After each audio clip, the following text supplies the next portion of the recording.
Buenas noches. Ayer otra bomba mediática de escándalo le explotó en las manos a Adán Augusto López, el coordinador de Morena en el Senado. No reportó en su declaración patrimonial ingresos por 79 millones de pesos que obtuvo entre el 2023 y el 2024, lo que podría ser ya motivo de inhabilitación como servidor público. Pero nada de eso ocurre hasta ahora. Lo que sí pasó es que solo dio una conferencia de prensa donde hubo pocas aclaraciones, pocas respuestas y más enredos. Sobre el monto del escándalo, el morenista habría recibido más de 41 millones en transferencias por empresas, una de ellas considerada fantasma por el SAT, y otras que fueron contratistas cuando él era gobernador en Tabasco. Los millones recibidos no los negó. Yo dije que en el 24 tenía 50 y tantos y que en el 23 tuve 26 millones de pesos. Si suman, dan la cantidad de los 78 millones de pesos, que es lo que yo declaré como ingresos al Servicio de Administración Tributaria. Vamos a desmenuzar lo que compartió hoy el senador morenista. Según él, no hay conflicto de interés en recibir pagos de empresas que fueron contratistas cuando él gobernaba Tabasco, porque él no les dio los contratos. Pero pregunto, ¿no que iban a ser distintos? ¿No que no iban a ser iguales? Lo pregunto porque, por lo que se ve, se parecen mucho a lo que antes criticaban.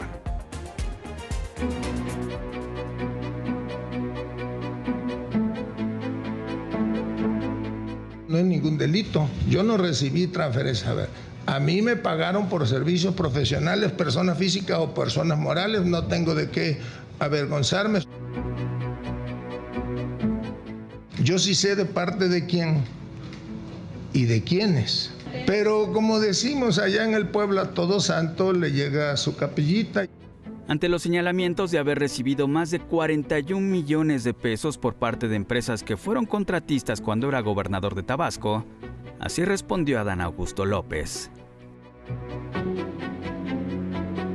Más allá de mi actividad como funcionario público, también tengo actividades como prestador de servicios legales. Este año yo he venido presentando mis declaraciones parciales, mes con mes, más o menos, con ingresos entre arrendamientos, venta de ganado y otros, como de 5 o 6 millones de pesos.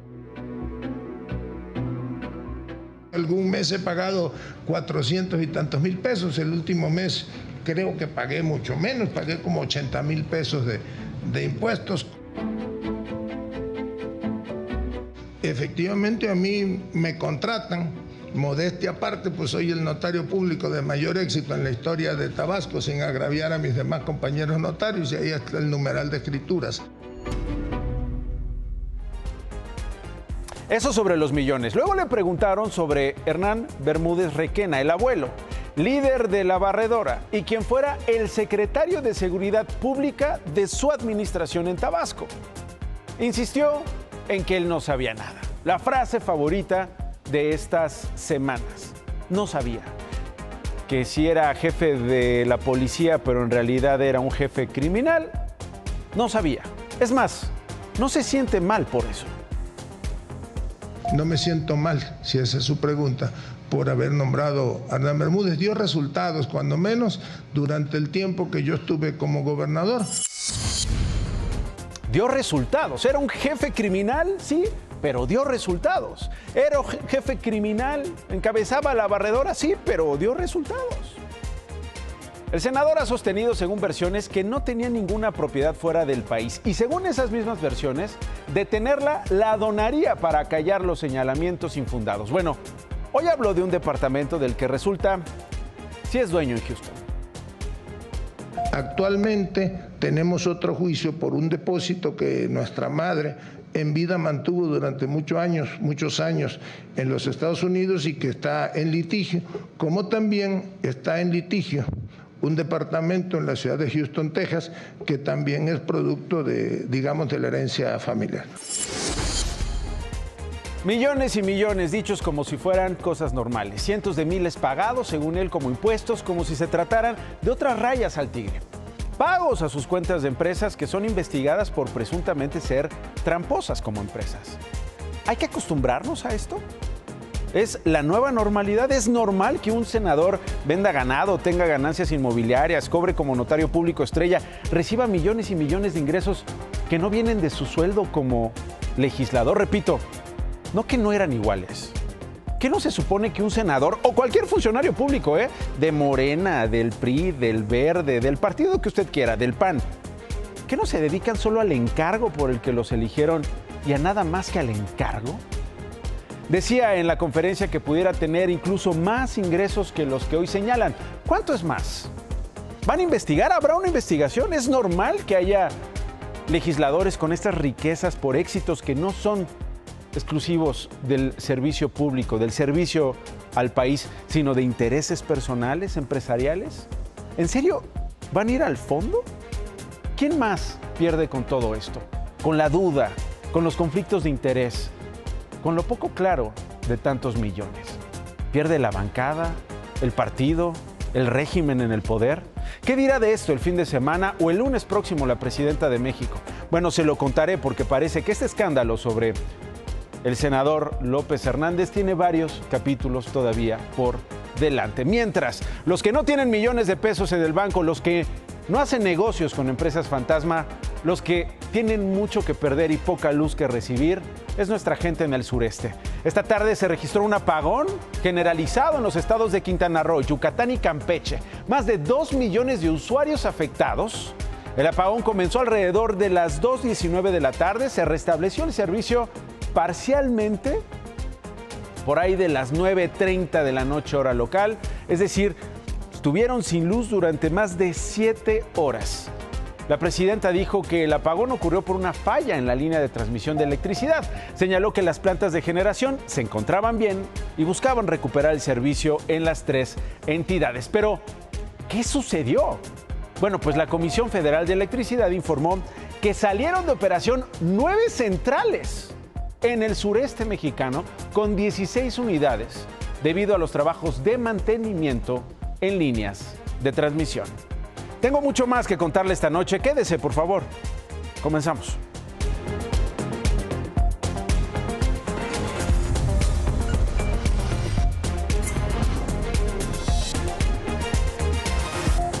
La de hoy, ya son 11 años de la desaparición de los 43 normalistas de Ayotzinapa, ocurrida en Iguala, Guerrero. Y los padres de los jóvenes y sus compañeros marcharon en la Ciudad de México.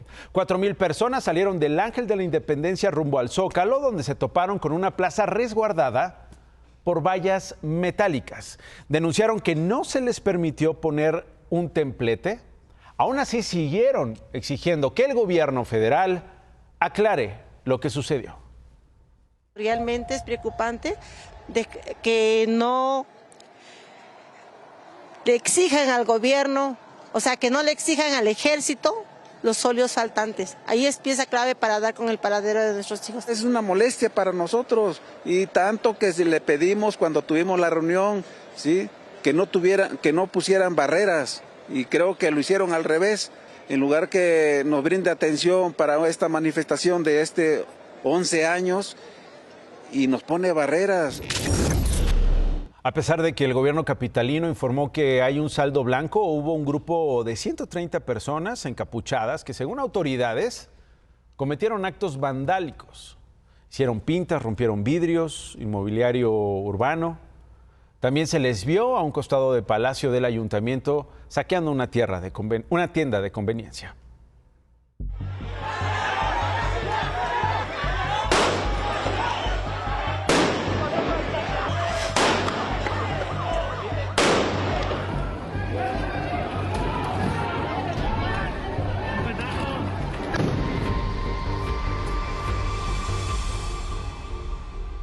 Parte de lo que sucedió hoy a 11 años de la desaparición de los 43 de Ayotzinapa.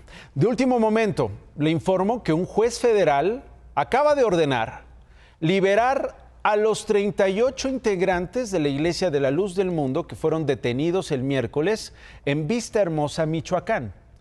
Estos hombres habían sido sorprendidos, como se lo informamos, en un campo de entrenamiento. Dijeron formar parte del Yasser o del Yasser, un ejército apocalíptico de la Iglesia de la Luz del Mundo. Dijeron que se preparaban para proteger a sus líderes y los templos. Las autoridades les decomisaron armas y cuchillos de utilería. No van a seguir su proceso detenidos. Me realizo la primera cirugía con el doctor y al tiempo vuelvo a presentar el problema. Se vuelve a caer el párpado y pues acudo para preguntar pues qué pasó. Se supone que yo iba para resolver el problema. Enrique es uno de los pacientes del cirujano Víctor Manuel Rosales, señalado de haberle realizado una cirugía plástica a Paloma Nicole. En 2022 le realizó a Enrique un procedimiento quirúrgico para corregir una tosis palpebral. La primera cirugía no tuvo éxito. Dice que el doctor Víctor Manuel le pidió algunos documentos para poder darle un carnet y volverlo a operar en el Hospital General.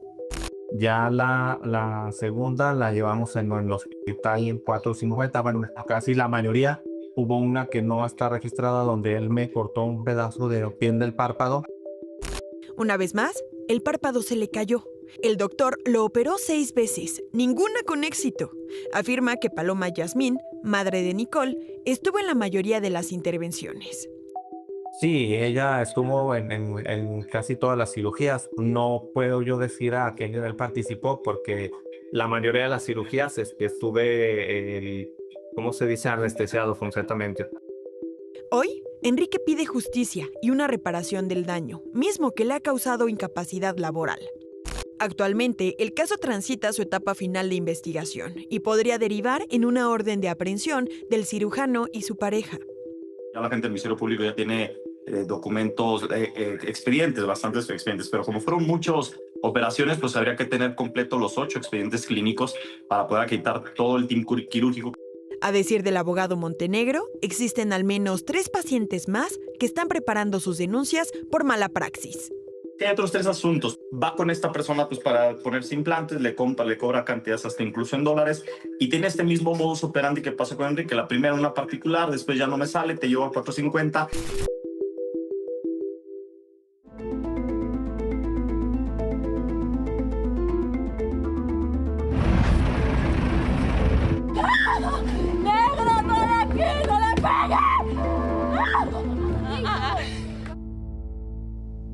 Lo que acabamos de ver ocurrió el 27 de marzo del 2023.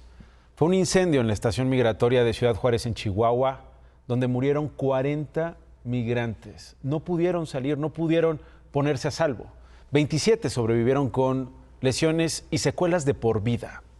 2 años y medio después de esta tragedia, Francisco Garduño, quien en ese entonces era el mismísimo comisionado del Instituto Nacional de Migración, 2 años y medio después, ofrece disculpas, y no porque él hubiera querido ofrecerlas, sino porque la justicia lo obligó.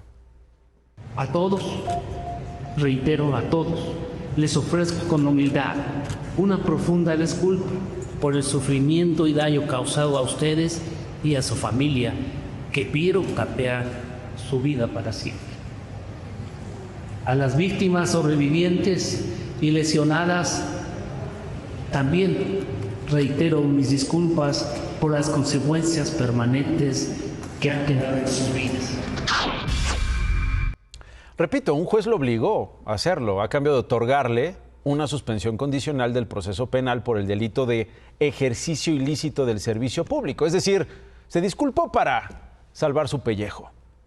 Ese que le protegió el sexenio pasado a Andrés Manuel López Obrador al mantenerlo en el cargo a pesar de la tragedia y la responsabilidad por las muertes que pesa sobre él, según las víctimas, según las familias de las víctimas. Y había cancelado en 3 ocasiones esta ceremonia que le acabo de presentar, en 3. Se resistía. Finalmente la hizo en la Ciudad de México, no en Ciudad Juárez, como los colectivos promigrantes lo exigían. Y la pregunta que se hacen es, ¿y ya? ¿Ahí quedó la justicia para las víctimas? Hoy se dio a conocer una cifra importante, son nombres y apellidos, son personas que perdió este país. Ayer, 25 de septiembre, fue el día con el menor número de homicidios registrados en 7 años. El dato todavía es preliminar, 37 víctimas reportadas, no son pocas, basta una para indignarse, pero es un récord, es un reporte récord. La marca anterior era de 38 homicidios registrada el 1 de julio y antes, el 20 de junio, fueron 44. Pero hubo días malos este año, por ejemplo, el 9 de marzo cuando se registraron 84 homicidios. Otra marca fue la del 30 de junio cuando se registraron 79 asesinatos.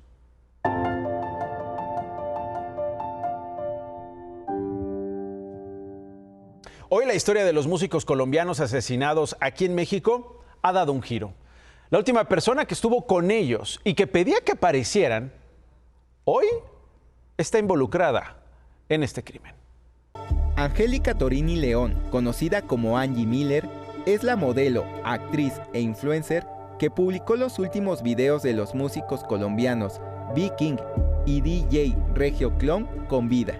Uno fue antes de la presentación en el Centro Nocturno de Insurgente Sur. Angie Miller, soy no por favorita venezolana internacional. Wow. No se lo pueden perder. B-King tenía una relación sentimental con Angie. En el último video que ella publicó en TikTok hace 3 días, aparecían abrazados en una cama. Ella escribió: "Me duele el alma, te voy a querer siempre, mi King". El martes 23 de septiembre, un día después de que se diera a conocer el homicidio de los músicos, Angie fue detenida en Tlalnepantla, Estado de México, por su presunta participación en el doble asesinato. De acuerdo con el Registro Nacional de Detenciones que consultó Imagen Noticias de la Noche, Angie ya fue liberada.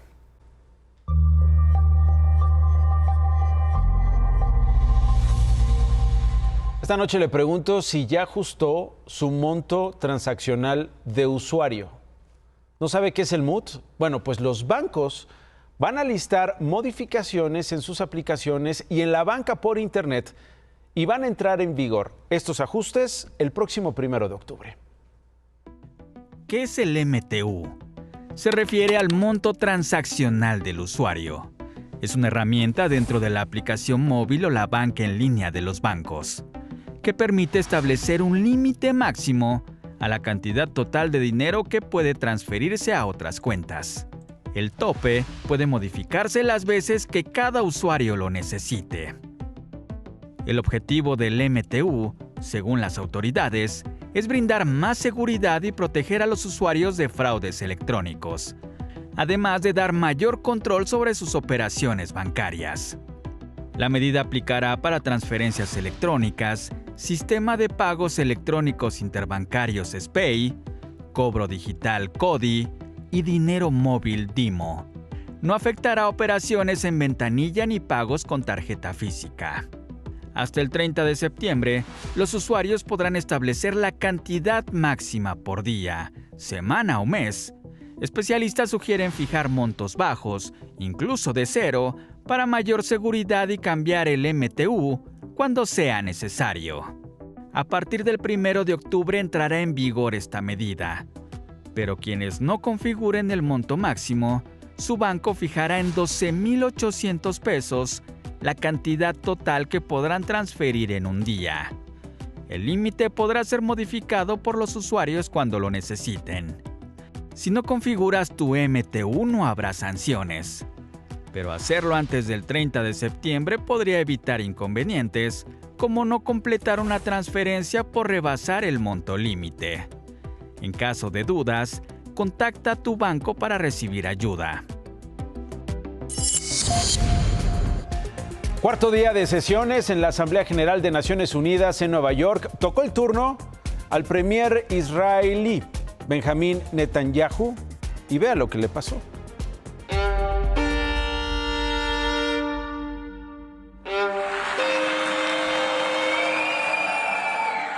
Please, order in the hall.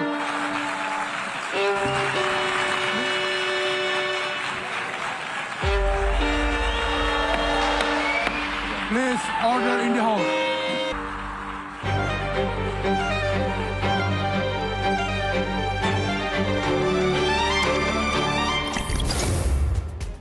Fueron decenas de delegaciones, entre ellas las de Pakistán, Qatar, Irán y Colombia, que abandonaron la sala durante el discurso del primer ministro de Israel. Una clara protesta por la ofensiva militar, por el genocidio en la Franja de Gaza, por el genocidio en Palestina, por sus tropas que se mantienen en esa ciudad, en la de Gaza, desde el 2023, aunque también hubo delegaciones que se quedaron y aplaudieron, como la de Estados Unidos, un aliado clave.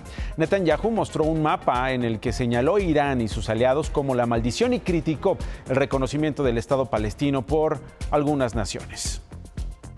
But we're not done yet. The final elements, the final remnants of Hamas are holed up in Gaza City. That is why Israel must finish the job. That is why we want to do so as fast as possible. La protesta también se vio en las calles de Nueva York. En Times Square, miles de manifestantes exigieron alto al genocidio en Gaza, marcharon hacia la sede de la ONU con gritos en los que exigían que Benjamín Netanyahu fuera detenido, ya que sobre él hay una orden de arresto por la Corte Penal Internacional por posibles crímenes de guerra en la Franja de Gaza. El presidente de Colombia, Gustavo Petro, se sumó a estas manifestaciones acompañado del músico Roger Waters. Y eso ya tuvo consecuencias. El Departamento de Estado informó que por incitar a la violencia y por acciones imprudentes, le van a revocar la visa al presidente Gustavo Petro. Sobre este asunto, llamó la atención esto. El vuelo de Netanyahu y su comitiva salió el miércoles desde Tel Aviv y tomó una ruta inusual, cruzó brevemente el espacio aéreo de Grecia y luego de Italia, pero para salir al Atlántico evitó pasar por Francia y España. Tal vez es por la orden de arresto de la Corte de La Haya. Este cambio de ruta alargó su viaje unos 600 kilómetros, 2 horas adicionales. Las alas de Sion, nombre del avión oficial del primer ministro, atravesaron el Atlántico para finalmente llegar a Nueva York. El Ministerio de Salud palestino ha reportado la muerte de más de 65 personas, mientras el número de heridos rebasa ya 167,000. Esto desde la más reciente escalada entre Israel y Palestina. Está previsto que Netanyahu se reúna con Donald Trump el lunes en la Casa Blanca. Hoy el presidente de los Estados Unidos dijo que al parecer ya hay un acuerdo de paz en Gaza y bromeó con que sería la 8ª guerra que Trump resuelve. Más noticias en 50. La presidenta Claudia Sheinbaum pidió a la Secretaría de Gobernación revisar el registro de la Iglesia de la Luz del Mundo tras la detención de 38 personas. Hay, miles de personas que pertenecen a esta iglesia y muchas son de buena voluntad. Entonces, lo que hay que perseguir es el delito. El rector de la UNAM, Leonardo Lomelí Vanegas, no descartó implementar revisiones en los ingresos a los planteles para impedir que los alumnos entren con objetos peligrosos. En Tabasco, hombres armados quemaron 2 tiendas de conveniencia y un auto. Además, colocaron ponchallantas en avenidas y carreteras. El Departamento de Seguridad Nacional separó de sus funciones al agente de ICE que empujó y tiró al suelo a una migrante ecuatoriana en una corte de Nueva York.